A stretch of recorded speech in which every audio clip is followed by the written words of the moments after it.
कहते हैं जब इंसान की उम्मीदें टूटने लगती है तभी असली जिंदगी शुरू होती है। ये बात अमन को भी समझ आने लगी थी।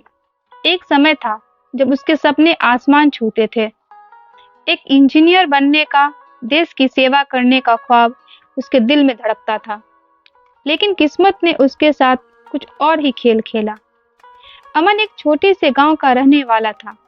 पढ़ाई में होशियार था, लेकिन घर की आर्थिक स्थिति खराब होने की वजह से उसे पढ़ाई छोड़नी पड़ी। परिवार की जिम्मेदारी उसके कंधे पर आ गई। वह खेतों में काम करने लगा। धीरे धीरे उसकी उम्र बढ़ती गई और उसके सपने धुंधले पड़ने लगे। एक दिन गांव में एक दुर्घटना हुई। एक ट्रक अनियंत्रित होकर एक पेड़ से टकरा गया। उसमें सवार लोग बुरी तरह से घायल हो गए। गांव में अफरा तफरी मच गई। लोग घायलों को बचाने की कोशिश कर रहे थे। अमन भी भीड़ में शामिल था। तभी उसकी नजर एक बच्ची पर पड़ी। वह बच्ची बेहोश पड़ी थी और उसके शरीर से खून बह रहा था। अमन के दिल में कुछ उठा। वह बच्ची को उठाकर गाड़ी में बैठाया और उसे अस्पताल पहुंचाया।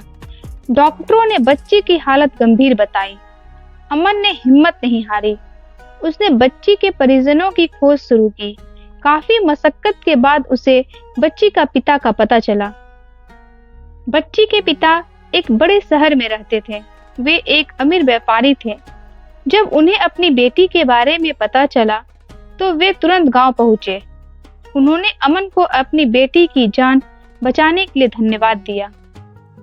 उन्होंने अमन से कहा वह कुछ भी मांग सकता है। अमन ने कुछ नहीं मांगा। उसने सिर्फ इतना कहा कि वह बच्ची को ठीक होकर देखना चाहता है। बच्ची धीरे धीरे ठीक होने लगी। अमन रोज अस्पताल जाता, बच्ची के साथ खेलता था, उसे कहानियां सुनाता था। बच्ची भी अमन से बहुत प्यार करने लगी थी। एक दिन बच्ची के पिता ने अमन को बुलाया। उन्होंने कहा, अमन, तुमने मेरी बेटी की जान बचाई है। मैं तुम्हारा बहुत आभारी हूँ। मैं तुम्हारे लिए कुछ करना चाहता हूँ। तुम क्या चाहते हो? अमन ने कुछ देर सोचा, फिर बोला, मुझे पढ़ाई करनी है। मैं इंजीनियर बनना चाहता हूँ। बच्ची के पिता मुस्कुराए। उन्होंने अमन को अच्छे से पढ़ाने का वादा किया। उन्होंने अमन को शहर में अपने घर बुलाया। अमन के लिए एक अच्छे से कमरा और किताबें की व्यवस्था की गई। शहर में आकर अमन की दुनिया बदल गई। वह एक नए संसार में पहुंच गया था। उसे पढ़ने का मौका मिला। उसने दिन रात मेहनत की। उसके अंदर की प्रतिभा धीरे धीरे निखरने लगी। वक्त बीता और अमन ने इंजीनियरिंग की डिग्री हासिल कर ली। उसने एक अच्छी नौकरी भी पा ली, लेकिन उसने शहर की चकाचौंध में खुद को नहीं खोने दिया। वह अपने गांव को नहीं भूला। उसने गांव में एक स्कूल बनवाया ताकि दूसरे बच्चे भी पढ़ सके। अमन की कहानी एक प्रेरणादायक कहानी है।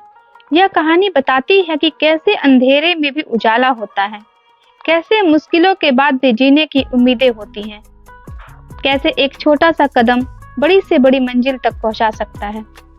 धन्यवाद।